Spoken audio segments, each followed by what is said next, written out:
ಎಲ್ಲರಿಗೂ ನಮಸ್ಕಾರ.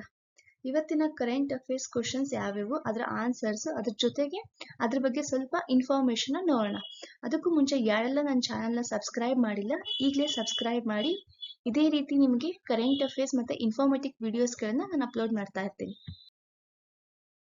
ಮೊದಲನೇ ಪ್ರಶ್ನೆ, 2026ರ ಖೇಲೋ ಇಂಡಿಯಾ ಬುಡಕಟ್ಟು ಕ್ರೀಡಾಕೂಟಕ್ಕೆ ಆತಿಥ್ಯ ನೀಡುತ್ತಿರುವ ರಾಜ್ಯ ಯಾವುದು?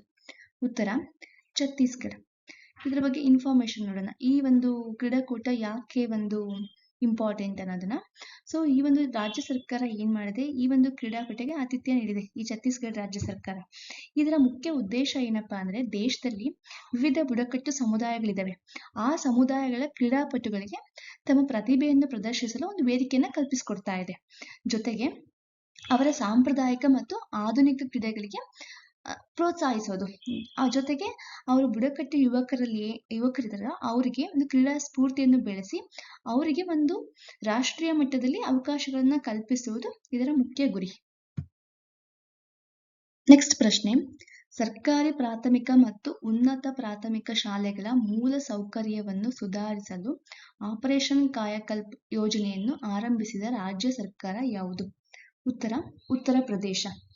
ಈ ಒಂದು ಯೋಜನೆಯ ಮುಖ್ಯ ಉದ್ದೇಶ ಏನಪ್ಪಾ ಅಂತಂದ್ರೆ, ಶಾಲೆಗಳಲ್ಲಿ ಶುದ್ಧ ಕುಡಿಯುವ ನೀರಿನ ವ್ಯವಸ್ಥೆ ಮಾಡೋದು, ಜೊತೆಗೆ ಶೌಚಾಲಯ, ವಿದ್ಯುತ್, ತರಗತಿ ಕೊಠಡಿಗಳು, ಪೀಠೋಪಕರಣಗಳು, ಈ ತರ ಏನೇನ್ ಮೂಲಭೂತ ಸೌಕರ್ಯಗಳಿದಾವ ಈ ಸೌಕರ್ಯಗಳನ್ನ ಅದಕ್ಕೆ ಶಾಲೆಗಳಿಗೆ ಒದಗಿಸೋದು ಇದರ ಮುಖ್ಯ ಉದ್ದೇಶ. ಜೊತೆಗೆ ವಿದ್ಯಾರ್ಥಿಗಳಿಗೆ ಒಂದು ಉತ್ತಮವಾದ ಶಿಕ್ಷಣವನ್ನ ಒದಗಿಸುವುದು. ಇದರಿಂದ ನಮ್ಮ ಸರ್ಕಾರಿ ಶಾಲೆಗಳ ಗುಣಮಟ್ಟ ಹೆಚ್ಚಿಗೆ ಆಗುತ್ತೆ. ಸೊ ಇದರ ಮುಖ್ಯ ಉದ್ದೇಶ ಇದಾಗಿತ್ತು.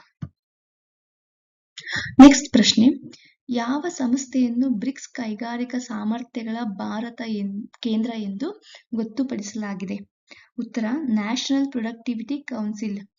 ಈ ಒಂದು ಕೇಂದ್ರದ ಮುಖ್ಯ ಉದ್ದೇಶ ಏನಪ್ಪಾ ಅಂತಂದ್ರೆ, ಬ್ರಿಕ್ಸ್ ರಾಷ್ಟ್ರಗಳು ಯಾವ್ಯಾವಿದಾವೋ ಆ ರಾಷ್ಟ್ರಗಳ ನಡುವೆ ಕೈಗಾರಿಕಾ ಸಹಕಾರವನ್ನು ಹೆಚ್ಚಿಗೆ ಮಾಡುವುದು ಒಂದು, ಜೊತೆಗೆ ಉತ್ಪಾದಕತೆಯನ್ನು ಜಾಸ್ತಿ ಮಾಡೋದು, ಅದ್ರ ಜೊತೆಗೆ ಏನೇನ್ ಟೆಕ್ನಾಲಜೀಸ್ನ ಯೂಸ್ ಮಾಡಿದ್ರು ಆ ಟೆಕ್ನಾಲಜಿನ ಎಕ್ಸ್ಚೇಂಜ್ ಮಾಡ್ಕೊಳ್ಳೋದು, ಮತ್ತೆ ಉತ್ತಮ ಕೈಗಾರಿಕಾ ಪದ್ಧತಿಗಳನ್ನ ಎಕ್ಸ್ಚೇಂಜ್ ಮಾಡ್ಕೊಳ್ಳೋದು ಇದರ ಮುಖ್ಯ ಉದ್ದೇಶವಾಗಿದೆ. ನೆಕ್ಸ್ಟ್ ಪ್ರಶ್ನೆ, 2026ರ ಪ್ಯಾರಾ ಥ್ರೋಬಾಲ್ ರಾಷ್ಟ್ರೀಯ ಫೆಡರೇಷನ್ ಕಪ್ನಲ್ಲಿ ಯಾವ ರಾಜ್ಯದ ಮಹಿಳಾ ತಂಡ ಚಿನ್ನದ ಪದಕ ಗೆದ್ದಿದೆ? ಉತ್ತರ ಜಾರ್ಖಂಡ್. ಈ ಒಂದು ಕ್ರೀಡೆಯಲ್ಲಿ ಪ್ಯಾರಾ ಥ್ರೋಬಾಲ್ ಎಂಬುದು ವಿಶೇಷ ಸಾಮರ್ಥ್ಯ ಹೊಂದಿರುವ ಕ್ರೀಡಾಪಟುಗಳಿಗೆ ಆಯೋಜಿಸಲಾಗಿದ್ದ ಒಂದು ಕ್ರೀಡೆಯಾಗಿತ್ತು. ಈ ಒಂದು ಕ್ರೀಡೆಯಲ್ಲಿ ವಿವಿಧ ರಾಜ್ಯದ ತಂಡಗಳು ಭಾಗವಹಿಸಿದರು. ನೆಕ್ಸ್ಟ್ ಪ್ರಶ್ನೆ, ಮಾರ್ಚ್ 2026ರಲ್ಲಿ ಹಿಂದುಳಿದ ವರ್ಗಗಳ ರಾಷ್ಟ್ರೀಯ ಆಯೋಗದ ಅಧ್ಯಕ್ಷರಾಗಿ ಯಾರನ್ನು ನೇಮಕ ಮಾಡಲಾಯಿತು? ಉತ್ತರ ಸಾಧ್ವಿ ನಿರಂಜನ್ ಜ್ಯೋತಿ. ಈ ಸಾಧ್ವಿ ನಿರಂಜನ್ ಜ್ಯೋತಿಯವರು ಈ ಹಿಂದೆ ಕೇಂದ್ರ ಸಚಿವೆಯಾಗಿ ಹಾಗೂ ಸಂಸದೆಯಾಗಿ ಸೇವೆ ಸಲ್ಲಿಸಿದ್ದಾರೆ. ಈ ಒಂದು ಹಿಂದುಳಿದ ವರ್ಗಗಳ ರಾಷ್ಟ್ರೀಯ ಆಯೋಗ ಇದೆಯಲ್ಲ, ಇದರ ಮುಖ್ಯ ಉದ್ದೇಶ ಏನಪ್ಪಾ ಅಂತಂದ್ರೆ, OBC ಹಿಂದುಳಿದ ವರ್ಗಗಳ ಹಕ್ಕುಗಳನ್ನು ರಕ್ಷಿಸುವುದು ಮತ್ತು ಅವರ ಸಾಮಾಜಿಕ ಹಾಗೂ ಆರ್ಥಿಕ ಅಭಿವೃದ್ಧಿಗೆ ಹೆಚ್ಚಿನ ಉತ್ತೇಜನ ನೀಡುವುದಾಗಿದೆ.